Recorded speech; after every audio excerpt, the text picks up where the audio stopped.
I really love this shot right here. Eventually I'll get more done. It's coming.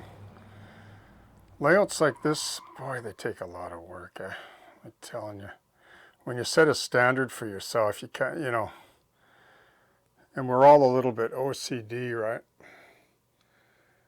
But you end up with a layout that you're satisfied with. I think that's what matters in the end, right? If it meets your satisfaction, ultimately, then you're having fun to the fullest, I think, when it comes to your model railroad. So I've talked about this scene before, and look at this story here with the bullwinkle. See the moose there? He comes up around 3 o'clock every afternoon, and old Miss Miller there, she gives him an apple. She still lives in that old house. She makes her way onto that fire escape from the back where there's a path and a ridge, the wooden walkway. I worry about her sometimes, but she goes down that stairwell. The guy there, Mike, he usually helps her out when he's around. But anyway, she goes down that walkway there and meets with Fred, the cook there. He's like, he owns this place. He restored it like old style. You can see him in there in the doorway. He makes a really great burger and chocolate shake. So when he orders his, weekly food, right, he orders for Miss Miller and usually has Mike to pick it up when he's around. And he usually brings it over to her. He's pretty good about it. So, she's sort of holding out on that property. There's a big spread out back of there. Anyway, the engineers, when things are slow, they stop in and grab a coffee. The coffee's really good here, apparently, too.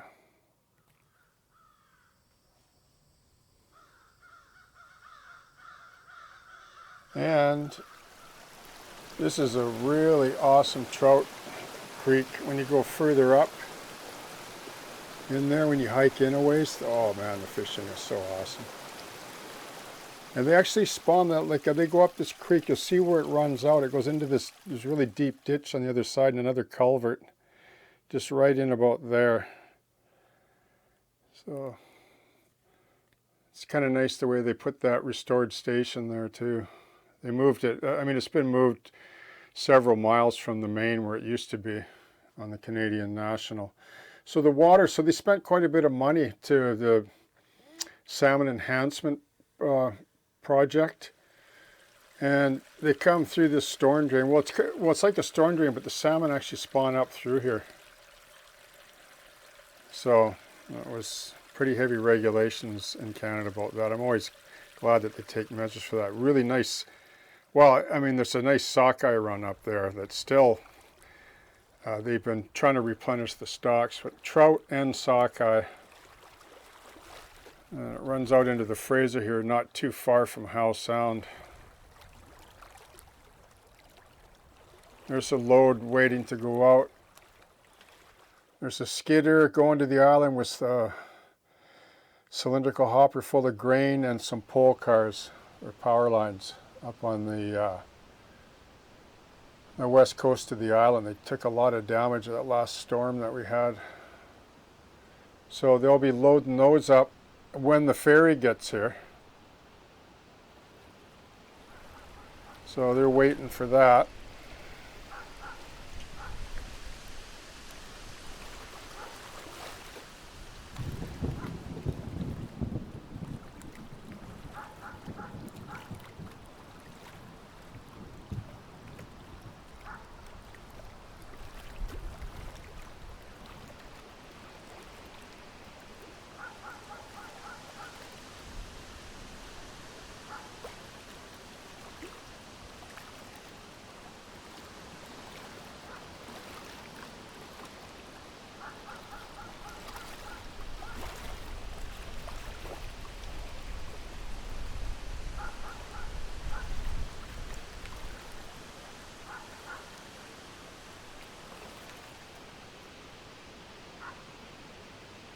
There's a little bench there, favorite little train spotting area to watch the barge operation.